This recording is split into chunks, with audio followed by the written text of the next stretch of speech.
The air was thick with tension as Detective Scott stared at his phone, the harsh words of the mysterious caller echoing in his mind.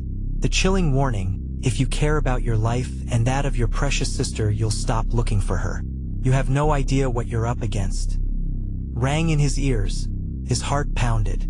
The case had just taken a horrifying turn. Everything he thought he knew about Malik's family, the missing sister, and the hidden genius was now in question. But something told him the worst was yet to come. Jasmine was still missing. Malik was still in danger. And now, Scott was trapped in a deadly game of cat and mouse, where the stakes had never been higher. Scott's mind raced as he pieced together the details of the case. Jasmine's disappearance wasn't random. Someone had been watching Malik and, by extension, his entire family for years. The way the pieces fell together was unsettling. The algorithms Malik had unlocked, the mysterious government project, Carla's hidden past, it all pointed to a much darker truth. Scott knew there was only one place left to search. The call had hinted at something bigger, a hidden agenda that had nothing to do with Malik's genius and everything to do with a covert operation that had been in motion for decades. And now, Jasmine was caught in the middle of it all. But what role did she play? Why was she taken? The truth was becoming clearer, but it was a truth Scott didn't want to face. He had to find Jasmine before it was too late. But every lead he followed only made the situation worse. As the clock ticked, the walls seemed to close in. He could feel it. He was getting closer to the truth. But at what cost? Scott made a call to the local authorities to broaden the search for Jasmine. But something didn't sit right. It was too quiet, too coordinated. No one had reported any sightings of the missing girl. Not a single tip had come through. It was like the entire town had gone silent. That's when Scott received an anonymous email. The subject line was simple: follow the money. Inside was a link to a set of encrypted documents and a single sentence. Everything you need to know is in the files, but you need to act fast. They're coming for you.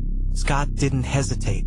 He clicked on the link, and a flood of documents appeared: sensitive files, government memos, financial records, all tied to Project Solace. But the most shocking thing wasn't the information about the project itself, it was the name at the top of the memo. Scott froze. Director Harold Wells?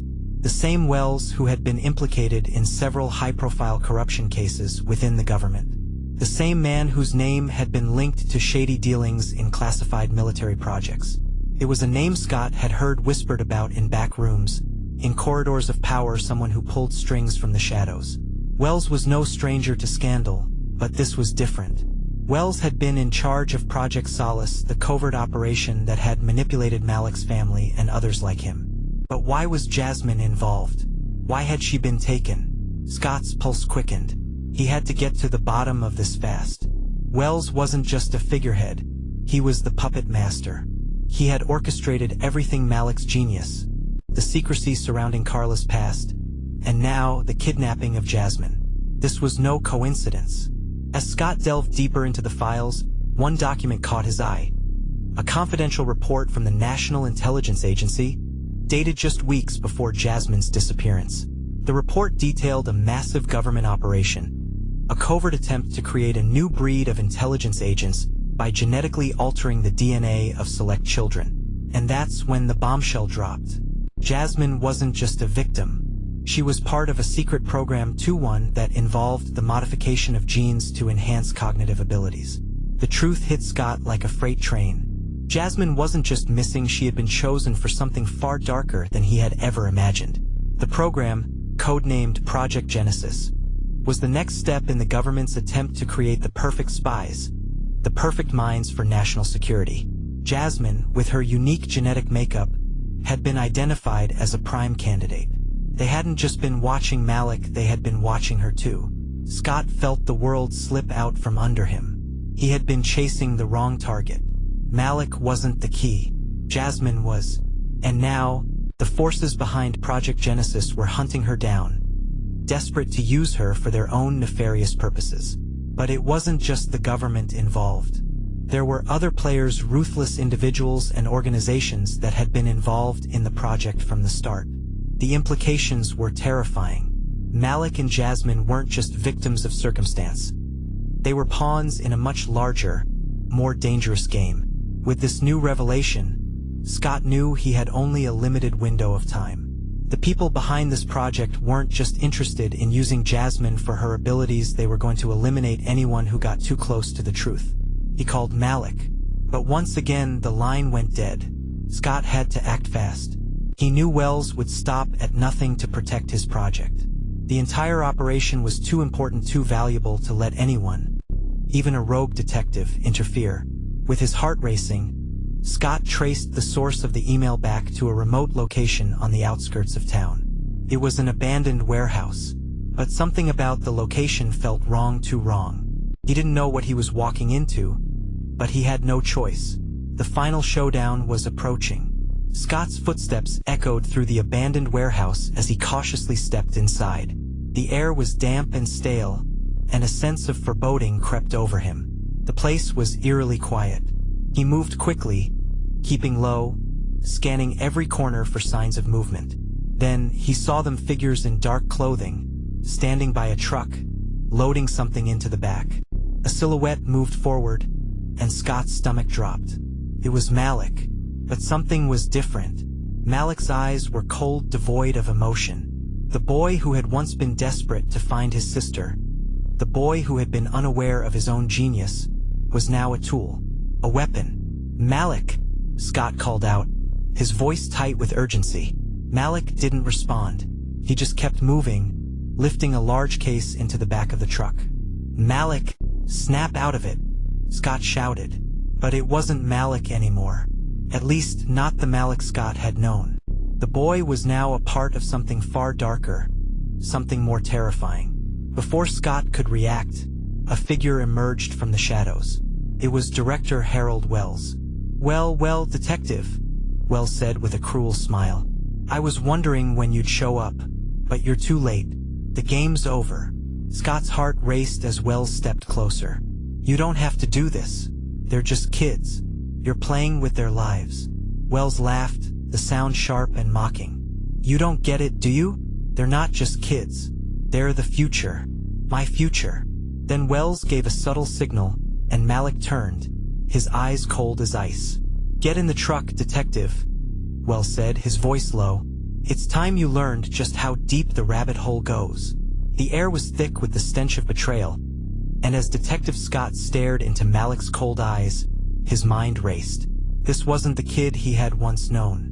This wasn't the boy who had unlocked the mysteries of advanced math out of nowhere. This was someone else, someone manipulated, twisted by forces far beyond his understanding. The truck's engine roared to life, its headlights cutting through the dark warehouse like a blinding spotlight.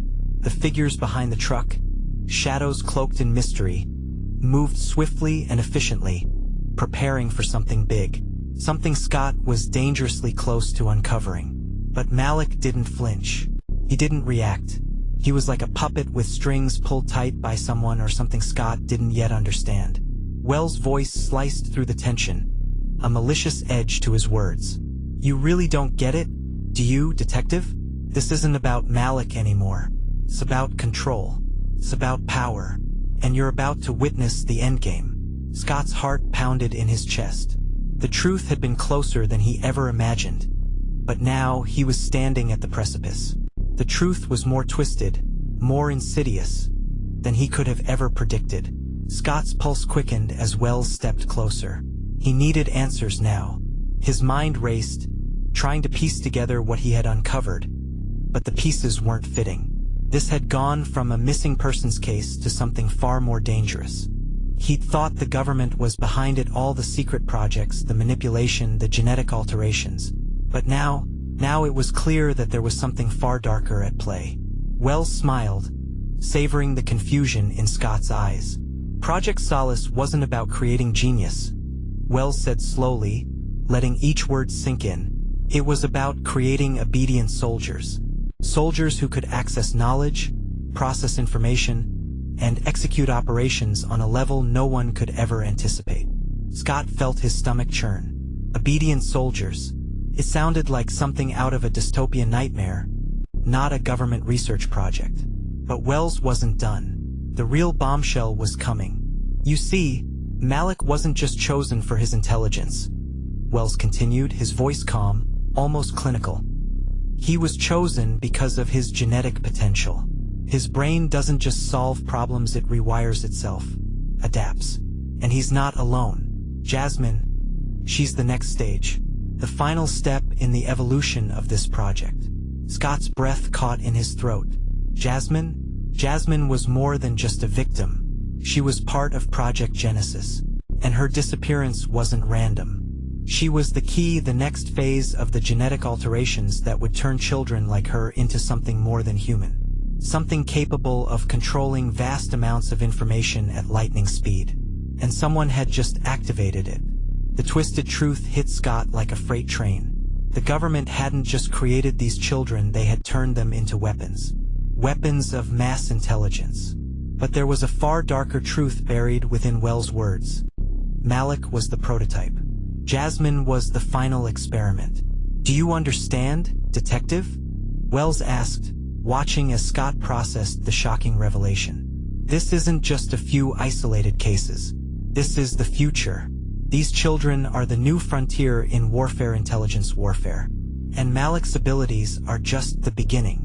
The wheels in Scott's mind turned, but they were moving too slowly. He had to catch up, but every answer he uncovered only raised more questions. "Why Jasmine?" Scott asked, his voice shaky with disbelief. "Why her?" Wells let out a soft chuckle, a sound that made Scott's skin crawl. "Because she's the catalyst. She's the one who will complete the transformation. Once she's activated, once her brain is fully rewired, she'll be able to access and process information faster than any system we have. She'll be able to decrypt anything, control anything." Scott's mind was spinning. The stakes had just gone from personal, finding a missing girl, solving a case, to something global. Jasmine wasn't just a missing person anymore. She was the missing link. And Malik, he was a soldier in the making, already a weapon. The future of warfare wasn't going to be fought with tanks or soldiers on the ground, it was going to be fought in the realm of information. Whoever controlled the minds of these children controlled the world. "We've been preparing them for years, detective," Wells said, his voice dark and low. "And now it's time to bring them into the fold. Time to activate the next phase." Before Scott could process the enormity of what Wells had just revealed, another noise rang through the warehouse. A door creaked open. The figures behind the truck stepped aside, revealing the source of the noise. It was Jasmine. Her eyes were vacant, glazed over as she stepped into the light. She looked different. Gone was the innocent girl Scott had seen in the photos. She was no longer just a frightened sister. She had been transformed. Her body moved like she was in a trance, robotic, mechanical. She was being controlled. "Jasmine," Scott whispered, stepping forward, his voice cracking with emotion. "Jasmine, it's me. You're not one of them. You don't have to do this." But Jasmine didn't respond. She just stood there, her hands at her sides, her face emotionless. And then, in an instant, her eyes snapped to him, sharp and clear. A brief flicker of recognition passed through her gaze. But then it was gone, just as quickly as it had come. "We've been prepping her for this moment," Wells continued, oblivious to Scott's growing horror. "And now she's ready. We've unlocked her potential. She's going to change the world." Scott's mind was reeling. How could this be happening? The children had been manipulated, their abilities harnessed and controlled. But at what cost? It wasn't just about solving a crime anymore. The stakes were so much higher now. As Scott took a step closer, his gun was suddenly yanked from his holster. One of the figures behind Wells, wearing a black tactical suit, had moved faster than Scott could react. The cold steel of the barrel pressed against Scott's temple. "This is where your investigation ends, detective," the soldier said, his voice gruff. Scott's pulse spiked. He was cornered, but something inside him snapped. He wasn't going to let it end like this. Not without answers. Not without saving the kids. He had no choice but to act. As the soldier moved closer to secure Scott, Malik suddenly turned. His eyes locked onto Scott's, his expression unreadable. And then, without warning, Malik spoke. "You should leave," he said, his voice low. "You're not going to get out of here alive." The words were like a punch to the gut. Scott didn't know what to think anymore. Was Malik truly gone? Had the system Project Solace completely wiped him of any humanity? Or was this a final act of defiance? A cry for help? Before Scott could respond, Malik stepped aside. A small opening. "Go now," Malik urged, his voice softer this time. Scott didn't hesitate. He sprinted toward the door, his mind flooded with conflicting emotions. Was this a trap? Was Malik still loyal to Wells? But then, a familiar face appeared at the door. Carla. She looked exhausted, her eyes bloodshot. But there was a sense of urgency in her movements. Without a word, she motioned for Scott to follow her. "They're going to kill him," Carla said, her voice tight. "If you don't act now, Malik's going to be gone forever." Scott felt a chill run down his spine. The walls were closing in. The truth about Project Solace, Project Genesis, and the twisted conspiracy behind it all was slipping further away with every second. He had no choice but to trust Carla.